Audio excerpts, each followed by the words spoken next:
Hello, everyone. This is Maya Zahira with PsychicProtectionSanctuary.com. And in this short video, I am going to be going through some quick steps on how to safely connect with your spirit guides. I actually tend to not use the term spirit guides. I like the term spiritual allies because I feel that has a more grounded feeling. Spirit guides tends to be connected with the new age lack of discernment type of practice, but you use whatever terms work for you. So spirit guides, spiritual allies, etc. I'm going to be going through this list rather quickly, and I think that it would be a good idea for you to grab a pen and paper and jot these ideas down. Okay? How to safely connect with your guides, your allies, your angels, etc. Number one, first, get used to connecting with your own self first. This is a hard one for people in today's spiritual culture. It's all about looking outside of yourself. It's about connecting, getting messages from your angels, your spirit guides, the ascended beings, the aliens, the whatever. And that is a fast track for getting entangled with false light entities, with negative entities that are posing as benevolent. So the first thing that you need to do, most important, is get used to connecting with your own soul, with your own inner guidance first. Your own inner guidance is what you should trust and lean into before anything else, before trusting a spiritual teacher, before trusting a spirit guide. Okay. Step number 2, when it comes to your spirit guides, you need to vet each and every one. If you are someone who's working with a big entourage of lots of guides, then you're going to need to go through each one of them. If you're working with just a few, then you will go through those few. You're going to use your discernment. You're going to tune into each one.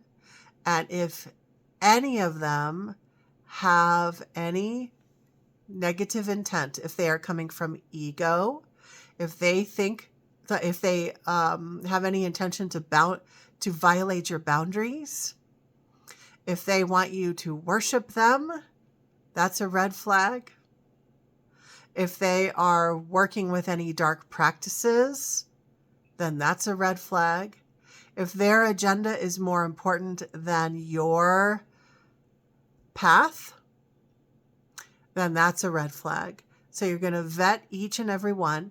And if they get upset that you are questioning them, questioning their authenticity, questioning whether they're beneficial for you or not, if they get upset about that, that immediately means they're gone.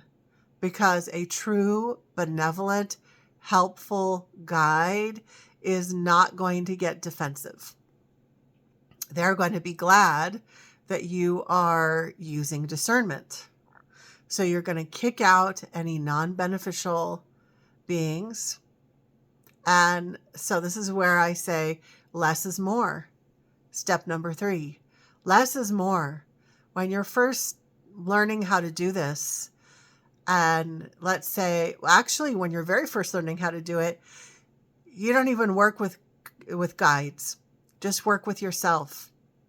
But after you've mastered working with yourself, with your own inner guidance, your own inner wisdom, and if you are feeling a desire to work with spiritual allies, then I would say less is more. So as you proceed, less is more. So 1 or 2 is good to start with. You don't have to have 50. because it's hard to vet them all when you have so many. So now the steps to, like, what do you do as you are connecting with them? Step number 4, so this is pretty basic, but a lot of people don't do it. You're going to ground. You're going to anchor into the earth, and you're going to center. Ground and center. Center means you're going to connect with your inner being. When you are connected with your inner being and when you are grounded and stabilized, that means that any non-beneficial being that comes in, you're going to be more discerning. When you're not connected with yourself and you're just randomly reaching outside of yourself, it is much easier to get hooked in with non-benevolent beings. So you're going to ground and center first, and then you connect with something outside of yourself. Number 5, as you are interacting with that guide, keep in mind this rule. True, benevolent, authentic guides are subtle. If there's anything dramatic about the interaction, like they are interacting with you with bright visions or a loud booming voice inside your head, that is false light. Authentic, benevolent beings do not interact in that way. False light beings do. So notice, step number 5 is, even as you are engaging with this spiritual ally, you are still paying attention and noticing if there's anything off. Okay? Because here's something that you may not know, is that you might have a benevolent, like a regular benevolent spiritual guide that normally works with you. But let's say you might have an imposter that tries to come in one day to pose as your usual guide. So just because you have vetted that guide before doesn't mean there can't be a certain day when there is some weird interference that's happening. So step number 5 is you're always paying attention. You're noticing the details. Anything dramatic is going to be false light. Step number 6, our final step, is that any guidance that you receive outside of yourself should be thought of as a second opinion. The first opinion, the primary guidance, is what your inner wisdom tells you. That means that you put your own guidance first, and then any outside guidance from a spiritual being or from a spiritual teacher or from a friend or from anyone, any outside advice or guidance should be thought of as a second opinion.